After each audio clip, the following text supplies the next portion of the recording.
Live from Waikanae Beach in New Zealand, where we have a very cold southerly blowing through right now, which is keeping we've got wind chill factors involved, and they are very strong southerlies.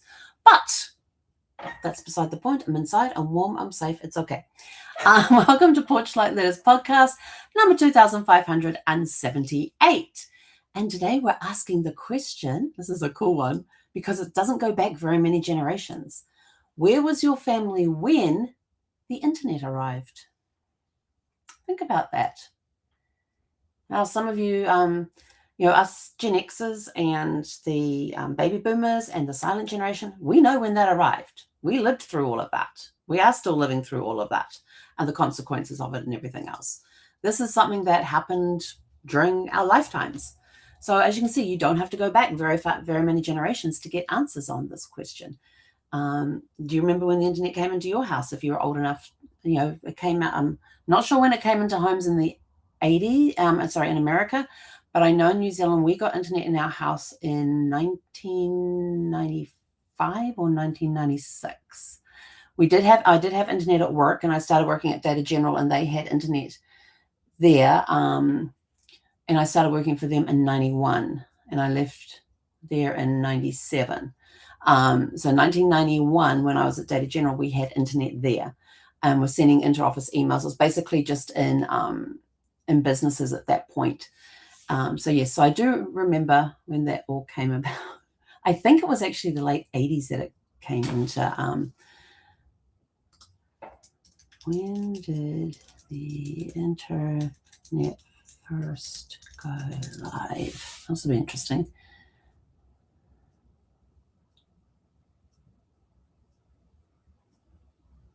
Oh, the internet first went live on October 29th, 1969. Wow. Its official birth as a modern connected... hang on, I'm going to read what it's got here.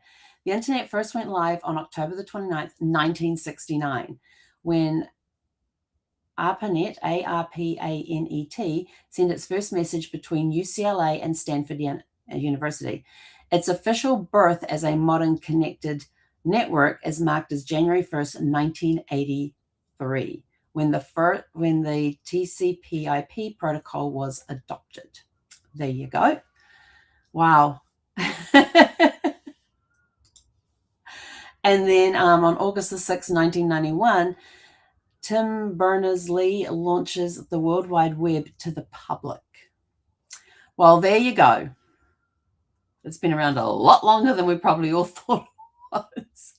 But, the World Wide Web being launched to the public, that's what I remember. I remember that piece when it all went live and everything. We were able to go on and have a look and see what information was out there. There wasn't a lot of information online at the time because there wasn't a lot of stuff connected up at the time. So not compared to what there is today. From what there was then to what there is today, yeah. And then even getting online, that was a process. You actually had to use your phone line and plug your phone line into the modem, and then it would make all these weird noises while it connected. It was as slow as a snail. At the time, we thought it was pretty fast compared to today, where it's like instant like this. It was a snail. Yeah, it's about the same speed as a snail. Dial-up, that is. There are still some places around where to connect to the internet, you have to get on a dial-up modem and dial up. There are some places where that is still a thing. It's just amazing in that number of years. So that's 1991. That was 35 years ago. That's a lot of change in 35 years with the information that's now available online. And everything else is, and information available online, the amount of information that's available online. But you still gotta watch what you look at, because it ain't all true. Just because it's online doesn't mean it's true. And so it is hard to imagine life without the internet today, but many of us can. Remember when having the internet at home was something completely new? Yes, very new. It was like, and you try and call up people and their phone line would be busy for hours because they were trying out this internet thing. For many families, the internet arrived through the telephone line. You connected the computer to a modem, clicked a button, and waited while it made that unforgettable collection of beeps, squeaks, squeals, and strange noises. Then, if everything went according to plan, you were online. Of course, there was one little problem. While someone is using the internet, nobody could use the telephone. And this is when we had landlines. The phones, were hardwired into the wall and had rotary dials on them or push buttons that many people think are antiques, and they probably are now. Families quickly developed their own rules about who could go online and for how long. And there was always someone shouting, "I need to use the phone." Yes, quite common to be heard. Do you remember what your family did the first time you went online? Perhaps you sent an email, entered a chat room, searched for something, visited a website, or simply stared at the screen wondering what you were supposed to do next. The idea that your computer could suddenly connect you with people and information around the world was extraordinary. It was pretty mind-blowing, the fact that you could talk to people on the other side, get into chat rooms and chat backwards and forwards with people in different countries around the world. It was just like, I had a lot of pen pals at the time. And for those that don't know, a pen pal is somebody that you get their name and address from another country, and you write letters, actual physical letters, backwards and forwards, and you might send little gifts and things. I had a pen pal in upstate New York who lives on Keuka Lake, one of the Finger Lakes up there, and we had a blast. We started writing in 1991. We got to meet in person in 2001. And then we kind of just dropped off after that because I was no longer in New Zealand. I could still tell us stuff, and it just faded away. But it was a really cool opportunity and stuff. And I was writing to people in Korea, in Thailand, all writing in English because they wanted to practice their English. I had a couple of people. I had one guy in New York City, had a girl in Texas, had somebody else in York, in England. Gary, that was his name. I don't know why his photo just flashed into my head and I remember his name. He was a hoot and a holler, that guy. But I was writing to different people around the world. I had another girl in Malaysia. I had pen pals all around the world. It was really cool. But now here all of a sudden I'm sitting on a computer typing backwards and forwards and having an instant conversation through chat with somebody somewhere else in the world. It was crazy. Yeah, and that was learning about time zones and all that. Email was one of the biggest changes for families. Instead of waiting days or weeks for a letter to arrive, relatives living in different cities or countries could communicate almost instantly. Family photographs eventually began traveling as email attachments, although downloading one photograph on a slow connection could sometimes require considerable patience, as well as getting it uploaded to send. The internet could also, mouth is very dry. The internet could also change how we found information. Before online searches, we used encyclopedias, libraries, telephone directories, maps, newspapers, and reference books. And I will tell you, as a genealogist, we still use that stuff today because not all of it is online. Suddenly, we could type a question into a search engine and begin exploring information from around the world without leaving home. For family historians, the arrival of the internet changed genealogy forever. Records that once required letters, telephone calls, library visits, or trips across the country gradually became available online. Researchers could connect with distant cousins, search databases, share family trees, discover photographs, and collaborate with people they may never have found otherwise. And that is so true. But, and I'm not the only person who says this, there is a genealogist researcher in Tennessee who said the same thing when she was giving a lecture one time. And that is, of all the available records in the entire world, less than 5% of them are online. Think about that. And some are not online because they haven't got around to scanning them yet. But there are some that are not online because of copyright issues. You actually have to physically go to the library where that book is held to see the records. Some of them allow you to photocopy there at the, get them to give you a photocopy of what you want out of the book.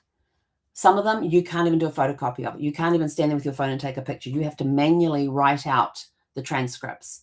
So there is still a lot of manual stuff, that manual searching and everything else that we can do when we're looking for things, going into libraries where they have collections.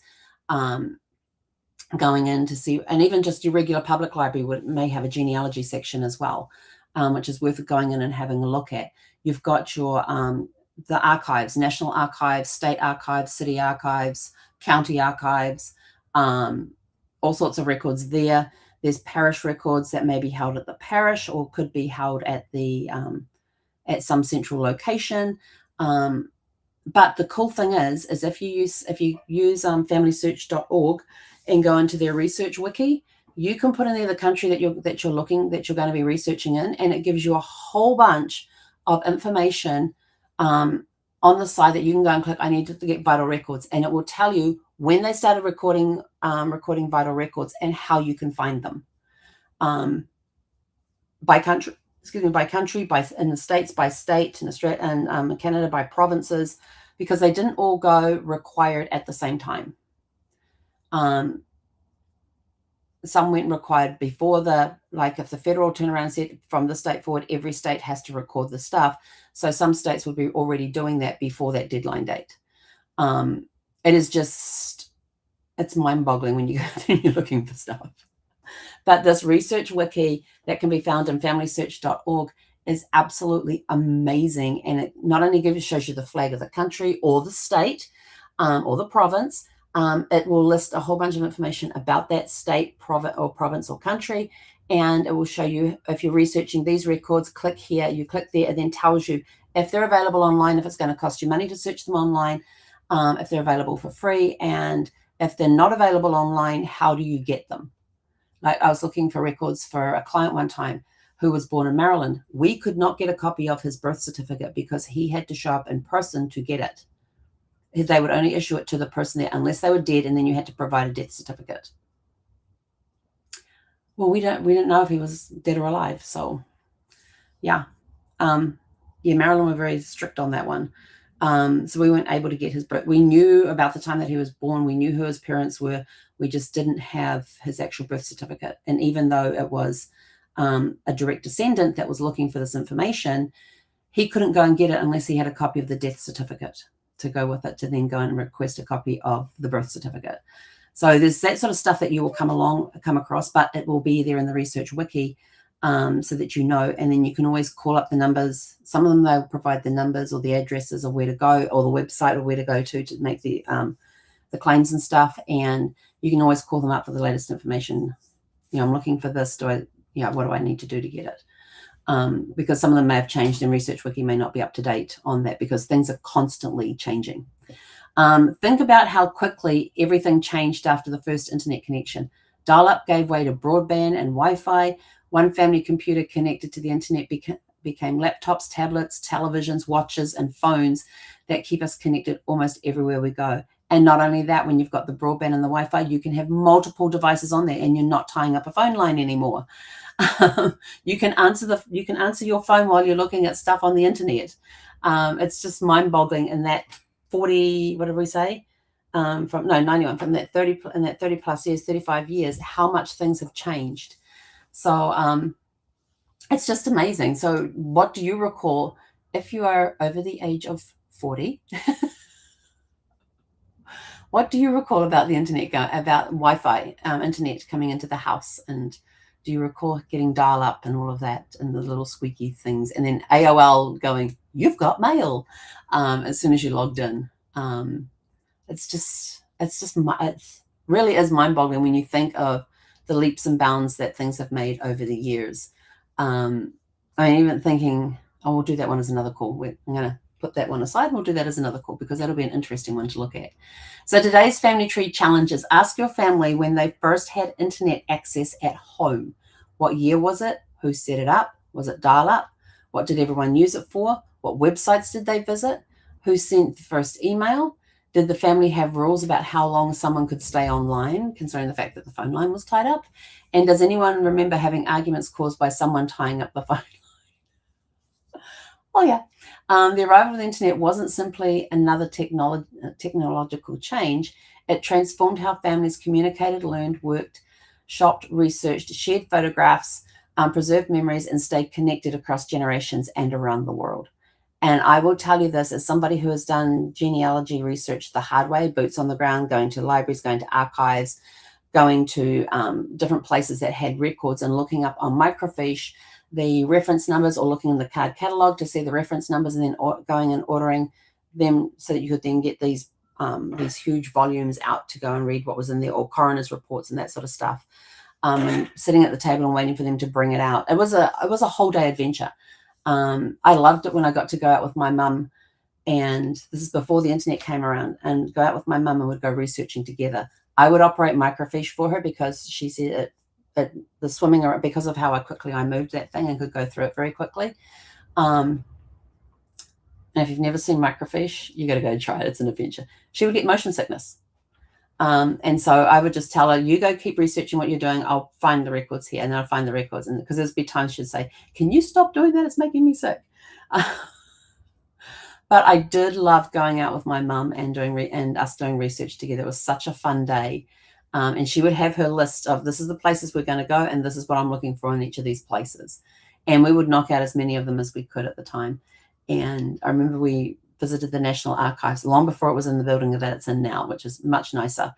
This one was in the old Air New Zealand building, and it was down in the basement. So you just had the little dusty lights coming in. It was dark, not dark, but it had like the fluorescent light tubes up.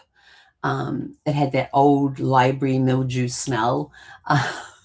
You walk in the door and there's this big bank of card catalogs. If you don't know what card catalogs are, they are 5" by 3.5" by 3" index cards, 5x3 index cards, and they were in all these drawers that exactly fitted those cards. And you would have to go through each one to find what you wanted. And you could search by date, you could search by name, you could search by ship name, you could, depending on what you're looking for. You can look under the categories and search by names in those categories. You could look by the dates. They had different ways that you could search. So for every entry that they had, you could have 4 or 5 different ways of looking at it, trying to find that record. Today, you can do it in seconds. You go to the National Archive in New Zealand. Here you go to the National Archives page. You type in the person's name, boom, like that. Instead of having to go through this card catalog over here by last name, or this one over here where these are the ship manifests that you want to look at, or over here for coroner's reports. It would just scan them all and go, here you go. And some of them, it would turn around and say, yes, you press this button to see it online, or other ones will be, click here to set up a time to come into the National Archives and have a look at that record. So yeah, that's now in a brand new, but it's now, well, brand new to me because we weren't looking in that one in the 90s. Yeah, in the 90s. Late 80s, early 90s when I went to mum with that one. And they were in the old Air New Zealand building in the basement level. And that was an adventure and a half. But now they're in a much bigger building, well lit, not dusty like the other one was, dusty and mildewy and all that sort of thing. So yeah, and the internet has changed things a lot, and there are a lot more records coming online every day. But like this researcher said from Tennessee, that and I was saying this before I'd even heard her say it, that there is less than, out of all the records available in the world, there's less than 5% of them online. And if you think about the millions and millions and millions of records that are online right now, and they represent less than 5% of all available records around the world, there's still some boots on the ground stuff that needs to be done. You still need to go do the old research how we used to, going into the libraries and the archives and family societies and history places and all of that sort of stuff. You still got to do all of that for a lot of records. So, but if you want to know more about that, just go up, scan this code, and set up a discovery call with us, and we can talk about some of the options of where you can go if you can't find the records online. But if you go to familysearch.org and go under search to the research wiki, you will find out a lot of information about, can you find the records online, and if you can find the records online, what years they use, what years are available online. And if they're not available online, where do you go? So with that, so let us know in the comments below some of the stories that you uncover. And with that, we are out of here. Go out, have a super fantastic, sparkling evening, and we'll catch you guys back here tomorrow evening at 6 p.m. Pacific. Hey,